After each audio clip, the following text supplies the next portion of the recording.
Bonjour tout le monde, bienvenue à Sport 9 Laval. Cette semaine, on se retrouve à l'école Laval Junior pour deux événements, le camp d'entraînement de l'équipe de basketball et la soirée pré-départ pour les Jeux du Québec où nous allons rencontrer plein de personnes qui s'en vont à Thetford Mines pour représenter la délégation de Laval. Êtes-vous prêts? Nous sommes prêts. Bonne émission tout le monde. Je suis maintenant avec Joël Savoie, le chef de la délégation de Laval. Joël, bienvenue à Sport 9.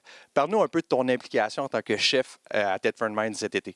Mon rôle, c'est d'encadrer le plus possible les athlètes, les entraîneurs qui vont participer aux Jeux du Québec. C'est d'aider aussi le comité organisateur à faire en sorte que tout se déroule le mieux possible. Donc, on veut que les athlètes puissent compétitionner dans les meilleures conditions possibles, puis on est là pour encadrer ces athlètes-là puis aider le comité à offrir les meilleures conditions. Quand on parle de meilleures conditions, c'est quoi les meilleures conditions pour les athlètes? Les Jeux du Québec, c'est un événement multidisciplinaire qui n'est pas un championnat provincial standard. Donc, on va parler de l'alimentation, on va parler du transport, on va parler de l'hébergement. C'est des conditions que les athlètes ne contrôlent pas comparativement à un championnat provincial. Donc, on dort dans des endroits, dans des dortoirs, dans des classes qui ne sont pas des conditions nécessairement gagnantes. Donc, on veut atténuer le plus possible ces choses-là qui font en sorte que ça pourrait nuire aux performances des athlètes. Parle-nous un peu, tu n'es pas tout seul, évidemment, à encadrer toute l'équipe de Laval. Parle-nous un peu des autres personnes qui t'entourent. J'ai des missionnaires qui sont terrain, donc les missionnaires, eux, vont s'occuper de l'encadrement directement des équipes, donc vont être avec les entraîneurs, donc vont planifier les différentes journées. J'ai des gens qui sont à l'administration, donc vont faire la compilation de résultats, vont faire la publication sur les réseaux sociaux. On en est là, donc ça prend de plus en plus de place. On va être le plus possible live, si on veut. Donc, j'ai plusieurs équipes. J'ai une quinzaine de bénévoles qui sont avec moi, qui font ce travail-là. Puis, il ne faut pas oublier aussi tout ce qui est entraîneurs et accompagnateurs qui ont un grand rôle à jouer pendant les Jeux du Québec. On a parlé des points à surveiller durant les Jeux du Québec. C'est quoi la chose la plus dure qu'on a à faire en tant que chef de mission quand on est avec la délégation? On vit dans l'inconnu. Les Jeux du Québec, c'est un événement, c'est 12 jours de temps, c'est terminé par la suite. Donc, au jour le jour, on vit différentes problématiques. On ne les contrôle pas, que ce soit Dame Nature, qui peut être un facteur. La chaleur dans les derniers jours, on le vit. Ça peut être difficile à gérer. Les hébergements ne sont pas nécessairement climatisés. Donc, c'est des choses comme ça qui peuvent venir faire de l'interférence aux athlètes. On va le dire, tu es un vétéran aux Jeux du Québec. Tu vas nous le dire, ça va faire combien de jeux? Je ne m'en souviens pas. Parle-nous un peu, c'est quoi qui t'amène à revenir de jeu après jeu? C'est quoi qui t'attire dans tout ça? Ça va être ma 13e finale cet été des Jeux du Québec. Le dépassement de soi, la compétition, les athlètes vont là, veulent performer. Il y a des athlètes là-dedans qui n'ont pas nécessairement accès à la médaille. Ils arrivent aux Jeux du Québec, ils savent qu'ils ne sont pas nécessairement en mesure de finir dans le top 3 québécois. Par contre, ils veulent absolument atteindre un certain objectif. Puis c'est ce lien-là que j'aime avec les athlètes. Ceux qui réussissent à atteindre cet objectif-là reviennent à Laval avec un médaillon particulier que Sport Laval met en place, le laurier d'or. Puis pour moi, c'est encore plus important que les médailles qui sont remportées. Tu l'as dit, ça fait 13 finales. Parle-nous un peu, bon, je vais te donner deux plus beaux souvenirs que tu pourrais nous dire par rapport aux Jeux du Québec. Une des premières finales à Sept-Îles, la cérémonie d'ouverture sur le bord de l'eau, c'était de toute beauté, c'était magnifique. Sinon, des performances d'athlètes, je pense entre autres à une Clémence Paiement en athlétisme qui était surclassée, qui a tout raflé sur son passage. C'est des moments qui sont assez marquants là, dans le cadre des Jeux du Québec. Tu vas être chef de mission. Après, tu t'en vas vers les Jeux 2020. Où est-ce que tu vas travailler pour faire en sorte qu'on ait des beaux Jeux à Laval en 2020? Comment que ça avance, tout ce processus-là? Ça avance très bien. On a nommé un directeur général dernièrement. Le comité se met en place avec le conseil d'administration. Donc là, on est dans la phase de planification. Donc, déterminer le nombre de ressources qui vont devoir travailler sur le dossier des Jeux du Québec. Donc, on est en train de déterminer aussi les sites de compétition. Donc, les stratégies de communication qu'on va mettre en place également. Donc, on est vraiment dans une phase embryonnaire, mais ça avance, on est dans les temps. Merci beaucoup, puis bonne chance à Thetford Mines. Merci beaucoup. Merci. Je suis maintenant avec Angélie Dion, responsable des communications en Sport Laval. Bonjour Angélie, bonjour en Sport 9. Parle-nous un peu de l'ère des médias sociaux, de l'importance que ça a maintenant pour les jeunes, pour Sport Laval, dans le cadre des Jeux du Québec. Bien, c'est sûr qu'aujourd'hui, les plateformes sont de plus en plus développées, mais aussi, oui, pour les jeunes, c'est le fun de partager leur expérience, mais c'est aussi de faire vivre les Jeux du Québec à l'extérieur. Donc, cet été, à l'extérieur de Thetford Mines, il y a des parents qui ne pourront pas se déplacer, mais qui vont pouvoir nous suivre sur les médias sociaux par, oui, les jeunes qui vont publier leur expérience, leurs photos, leurs vidéos, mais aussi nous, l'équipe de Sport Laval, qui va travailler d'arrache-pied pour faire vivre ces Jeux du Québec-là aux gens qui ne pourront pas se déplacer.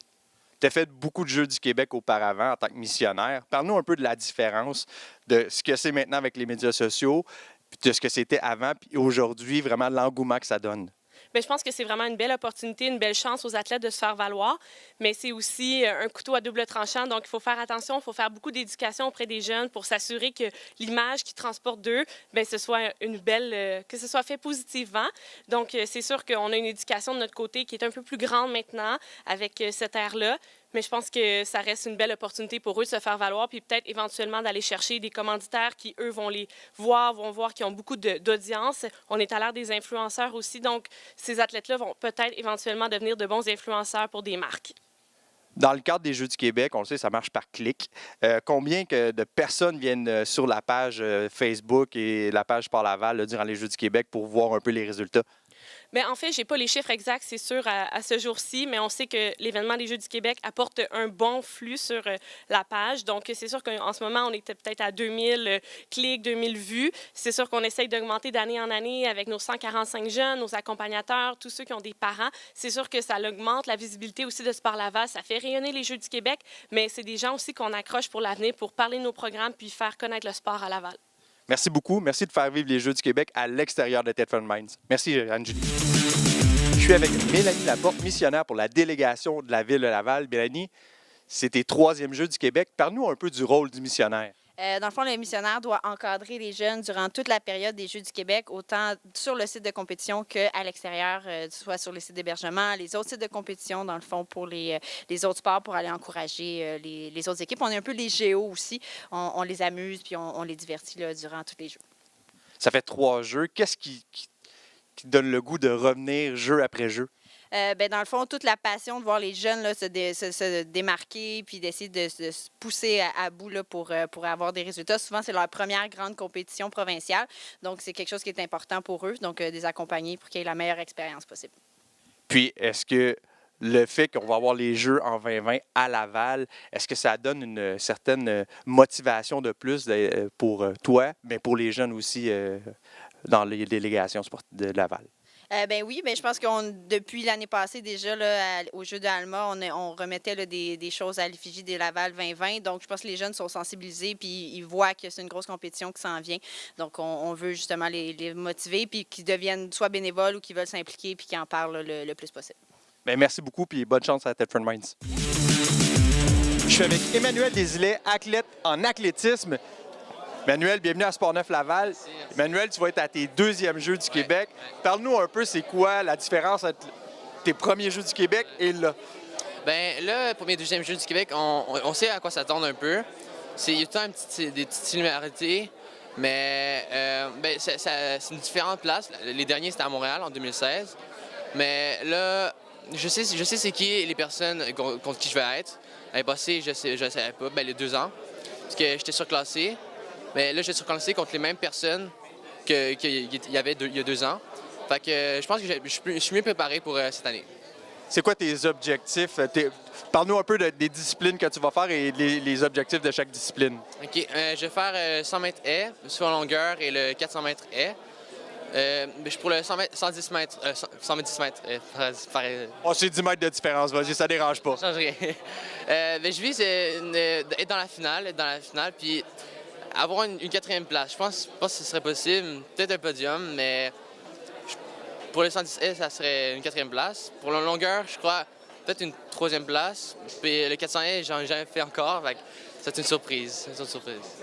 Pourquoi avoir choisi le 400 mètres haies au Jeux du Québec? Parce que pour mon groupe d'âge, en ce moment, je fais du 200 mètres haies, mais je suis assez bon dedans. Puis c'est un peu semblable. Entre les haies et la distance, c'est semblable. Je pense que je vais bien me débrouiller.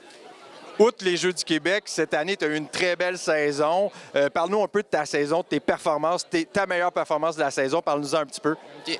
Elle a été faite il y a quelques jours, en fin de semaine. J'ai créé un record canadien au 100 mètres haies. Puis j'ai remporté sur 4 épreuves. J'ai eu 3 premières places, puis une médaille d'argent. OK, on va juste récapituler, là. Tantôt, je t'ai demandé ton objectif au 110 mètres haies, et là, tu m'avais dit peut-être 4e. Là, tu viens de me dire que tu as battu un record canadien. Pourquoi on se dit juste peut-être 4e pour pas avoir trop d'attentes? C'est parce que... Non, parce que je vais être surclassé. La distance entre les haies et la hauteur, c'est différent. Mais ouais, parce que les personnes contre qui je vais être sont habituées, puis ils sont plus vieux. Donc, ils sont... OK, c'était pas la même catégorie. C'est ça. C'est pas la même catégorie, c'est ça. OK, d'accord. J'ai entendu, chaque discipline sportive soumet des noms pour être porte-drapeau. Ton nom a été soumis pour être un porte-drapeau.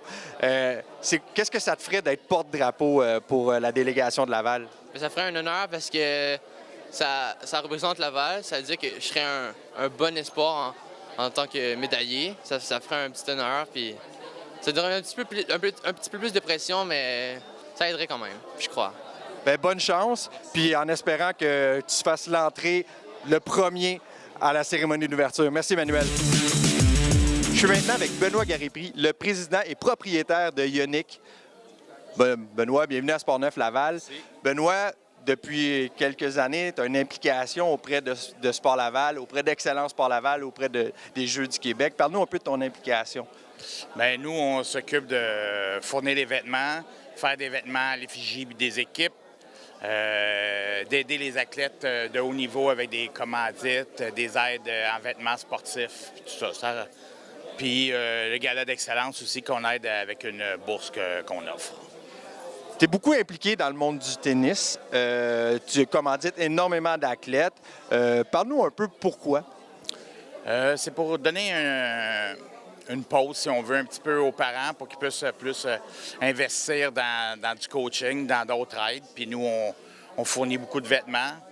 Maintenant, on commandite des athlètes nationales, internationales. Ça nous fait une belle visibilité en même temps. Puis en même temps, bien, on aide des jeunes de 12 à 25 ans à peu près. Parle-nous un peu de 2-3 athlètes que vous commanditez, qui sont un peu connus. Parle-nous-en un peu. Lavallois, on a Félix Delcy en gymnastique qui est là depuis le début avec nous, depuis 4 ans. Tout nouveau, on a Aymar, l'autre en gymnastique. William Aymar aussi. On a des athlètes en patin artistique. On a des athlètes en tennis, on a énormément. À Laval, on avait Dan Martin qui est rendu maintenant au niveau universitaire, Alexis Galarneau aussi qui est rendu au niveau universitaire, d'autres joueurs juniors, mais moins connus aussi qu'on aide. Pourquoi, OK, tu le fais par... Tu as un grand cœur, tu commandites énormément, mais qu'est-ce qui t'a amené à commanditer les jeunes? Pourquoi tu fais ça?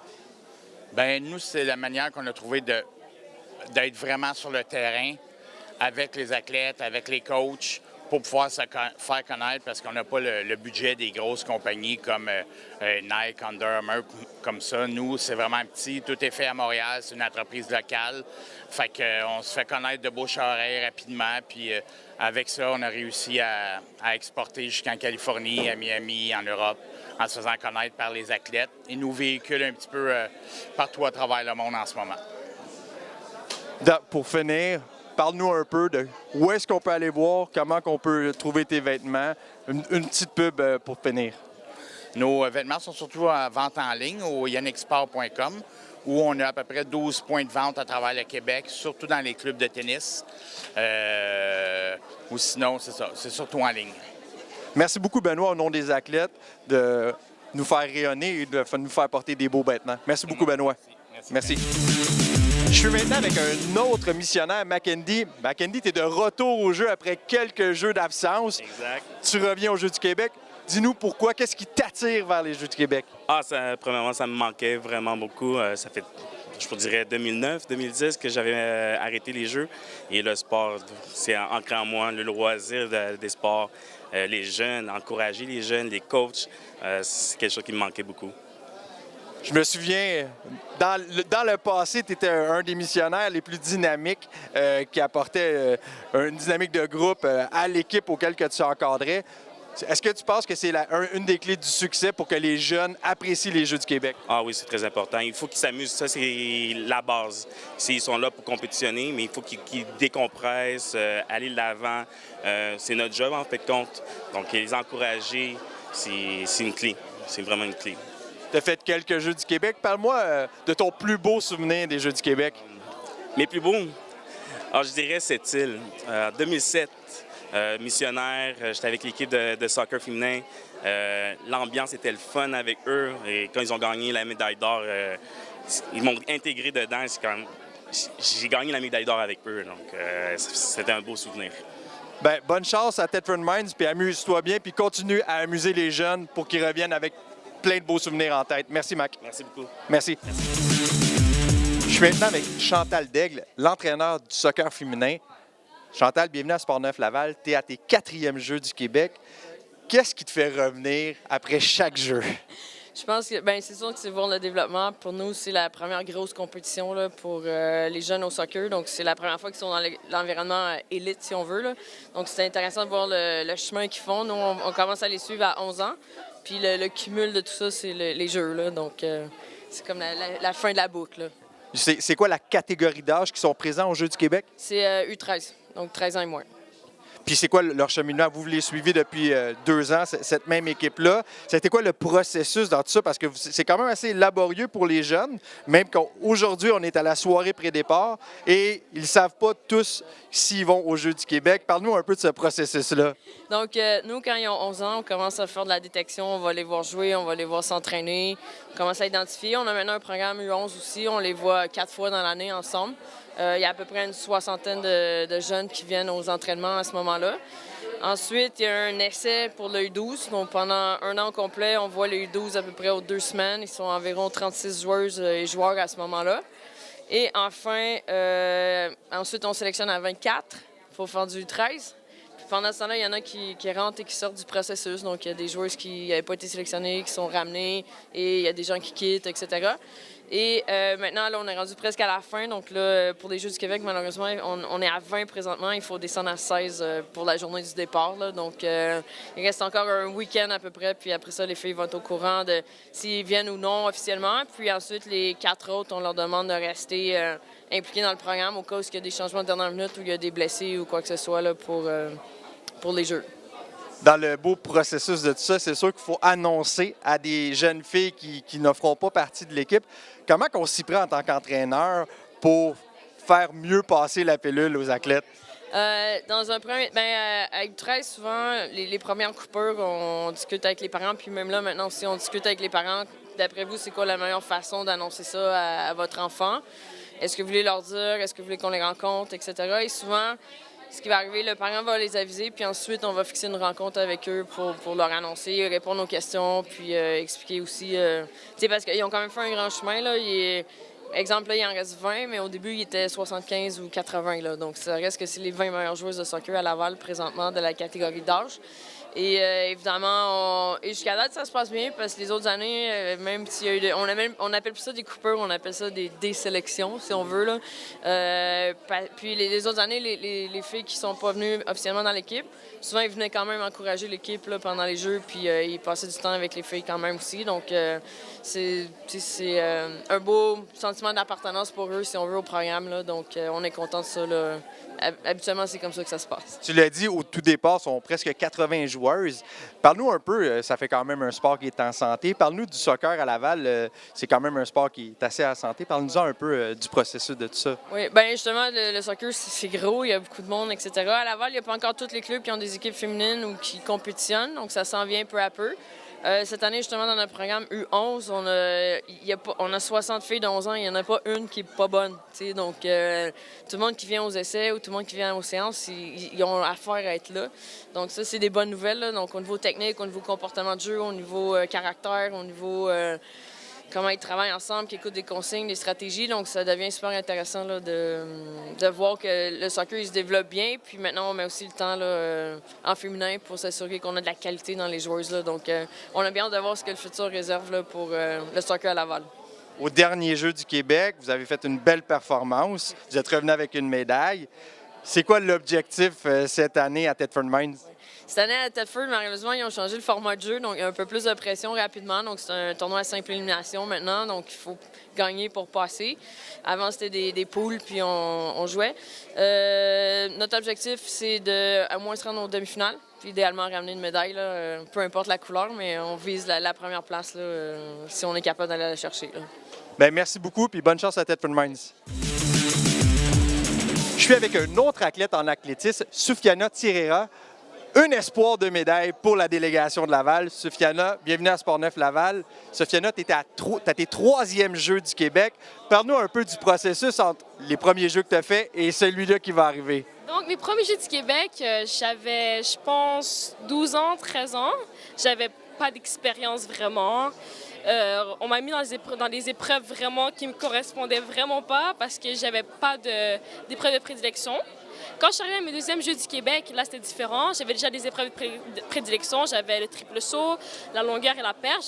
J'ai gagné 3 médailles, d'ailleurs. Ensuite, aujourd'hui, ça sera... la semaine prochaine, non, c'est dans 2 semaines. On peut recommencer? Non, OK, dans 2 semaines, ça sera mes 3e Jeux du Québec. Et là, je ferai du 400 haies, longueur et triple. Et je vise une médaille d'or dans les 3 épreuves. Ouais. Parfait. Beaucoup d'athlètes ont peur de dire qu'ils veulent gagner et tout ça. Toi, tu viens de le dire ouvertement. Moi, je trouve ça exceptionnel et merveilleux. Comment tu as appris à faire ça, de dire « Voici mes objectifs, j'ai pas peur de les montrer ». Bien, j'ai toujours été comme ça. Je me suis jamais cachée de ce que je voulais vraiment. J'ai toujours eu, quand j'ai une idée dans la tête, c'est vraiment ça que je veux. Je suis déterminée. Puis j'ai pas peur de dire que j'ai travaillé dur pour quelque chose que je mérite, selon moi. Ouais. Parfait. Tu es un athlète aussi qui est supporté depuis quelques années avec Excellence Sport Laval. Parle-nous un peu du support et qu'est-ce que ça le fait dans ton cheminement d'athlète? Ça a vraiment changé, franchement, parce qu'on a du support des nutritionnistes, des kinés, des physios, on a même des préparateurs mentaux. C'est vraiment... Là, on sait qu'on n'est plus dans la même game, genre que là, c'est sérieux, qu'il y a des enjeux importants. On sent qu'on est important aussi pour ces personnes-là et on sent qu'on a un espoir pour Laval, surtout Laval, parce que les athlètes du Canada qui représentent le Canada viennent surtout d'Ontario et rarement du Québec, mais encore moins de Laval. Et je trouve que c'est super, je trouve ça vraiment bien qu'on soit supporté à ce point-là et qu'on croit en nous. Bien, bonne chance, Fiana. Et j'espère que quand tu vas revenir de Thetford, ton coup va être pesant. Merci. Merci beaucoup. Je suis avec Mathis Julien, athlète en cyclisme, qui en est, croyez-le ou pas, à ses 5e Jeux du Québec, même à 15 ans. Mathis, bienvenue à Sportneuf Laval. Parle-nous un peu de tes exploits sportifs. Tu as fait 5 Jeux du Québec. Parle-nous un peu de tout ce processus-là. C'est sûr que ça a commencé quand j'étais vraiment petit. J'ai été surclassé en ski de fond en 2015. C'était ma première expérience. Ça n'a pas super bien été, mais c'était quand même enrichissant. Puis j'ai vraiment pogné la piqûre des Jeux du Québec. Après ça, j'ai eu les Jeux d'été en 2016. J'ai fait 2 blocs. J'ai fait vélo de montagne, vélo de route. Ça a super bien été, mais là, j'ai pas encore été capable d'avoir une médaille. Je suis passé proche 2 fois. Je suis arrivé 4e 2 fois. Mais là, cet hiver, en fait, non, l'hiver passé, en 2007, j'ai fait les Jeux d'hiver d'Alma. Puis là, j'ai réussi à récolter 2 médailles. Fait que vraiment, c'était comme un build-up. Là, j'espère que cette année, je vais réussir à faire d'autres médailles cette année. Ouais. Parlant de médailles, c'est ça. Là, tu viens cet été en cyclisme. Parle-nous un peu de ton objectif de Thetford Mines. Mon objectif, ça serait de gagner l'épreuve de sprint, surtout. Puis au moins de faire un top 3 là, dans le contre-la-montre. Parle-nous un peu, tu l'as dit, tu as fait 5 Jeux du Québec. C'est quoi ton plus beau souvenir à présent de tous les Jeux du Québec auxquels tu as participé?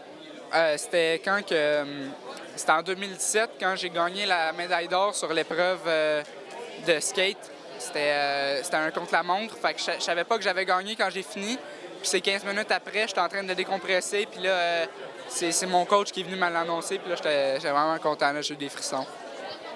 Tu l'as dit, l'hiver, c'est le ski de fond. L'été, c'est le cyclisme. Comment tu fais pour combiner les deux, les entraînements? Comment tu gères tout ça? J'ai un sport élite qui me permet de manquer des heures pas inutiles à l'école, mais les cours maison, admettons l'anglais, les périodes d'anglais supplémentaires ou l'espagnol, c'est ce genre de cours-là, la menuiserie. Ça, je manque tout ça. Puis je coupe ma journée en deux, je m'en vais m'entraîner l'après-midi. Puis quand j'ai besoin de m'entraîner en ski de fond, ça va être soit le soir, moi c'est le mardi puis le jeudi, ou la fin de semaine, je fais beaucoup de ski de fond l'hiver. Puis l'été, je prends une pause du ski de fond. Puis là, je me concentre tout sur le vélo. Bien, bonne chance, puis en espérant que tu vas atteindre tes objectifs à Thetford Mines. Merci, Mathis. Merci beaucoup. Après avoir eu toute l'information pour comment participer aux Jeux du Québec, maintenant, allons voir comment ils s'entraînent avant les Jeux du Québec. Nous allons vers le camp d'entraînement de l'équipe de basketball.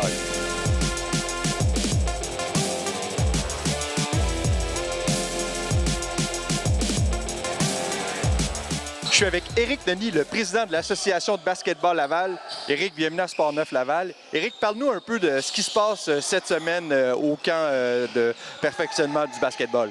Bien, on a eu l'opportunité d'avoir justement les matins toute la semaine du camp Sport Laval où nous avons présentement les 12 athlètes qui vont représenter Laval dans la catégorie U13. Alors, ces jeunes-là s'en vont dans une semaine aux Jeux du Québec. Parle-nous un peu en quoi ça va les aider à ces jeunes-là pour les Jeux du Québec. Là, il faut comprendre que présentement, ces jeunes-là vont pratiquer 15 heures cette semaine. Donc, de 9 à midi chaque jour. Donc, il ne peut pas avoir une plus belle préparation par rapport à ces jeux-là qui arrivent. Et puis, vraiment, remerciement aux entraîneurs qui ont pris ce sacrifice-là d'être libres, de s'arranger par rapport à leur travail, s'arranger par rapport à leur famille, d'être là le matin pour donner, justement, préparer ces jeunes-là qui se développent physiquement et par rapport aux stratégies pour que, justement, on fasse partie des top 3, possiblement, des Jeux du Québec 2018. Bon, tu viens de le dire, bon, souvent, les Jeux du Québec, bon, il y a des entraîneurs qui sont dévoués.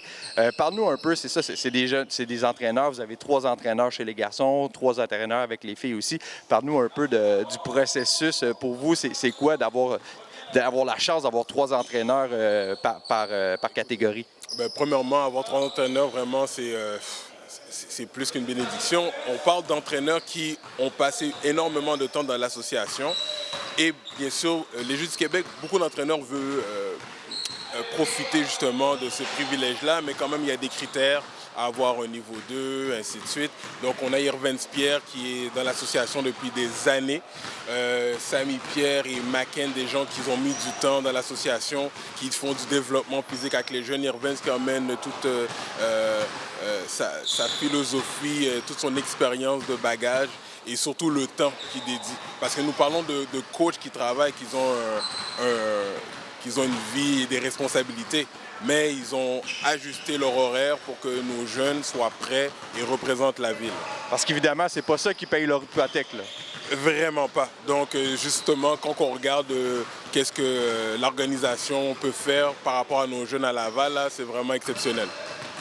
Parlons un peu, du cheminement de l'athlète des Jeux du Québec versus le basketball au Québec. Comment c'est important dans le processus d'un athlète de participer aux Jeux du Québec après et la suite? C'est quoi pour un basketballeur au Québec? Bien, écoutez, premièrement, le basketball en général prend une expansion au Canada et particulièrement au Québec.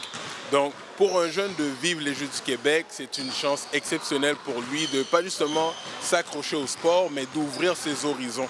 Beaucoup de ces jeunes-là vont pouvoir poursuivre et grâce à leurs études, justement, vont pouvoir aspirer à d'autres niveaux. On ne doit pas limiter le basket justement à l'athlète, mais nous parlons de ces jeunes-là qui vont pouvoir être aussi des futurs coachs, être aussi peut-être des futurs arbitres, être aussi des physiothérapeutes. Sky's the limit.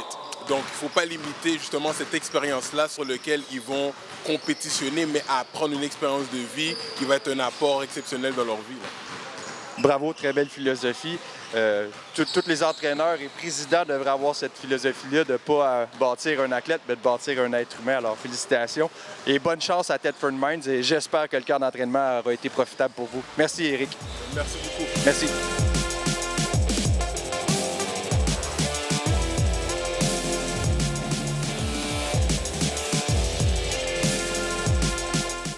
En terminant, j'aimerais souhaiter bonne chance à tous les athlètes qui nous représenteront à Thetford Mines. J'espère qu'ils vont revenir avec tout plein de bons souvenirs et en bonus, des médailles. Bonne semaine tout le monde!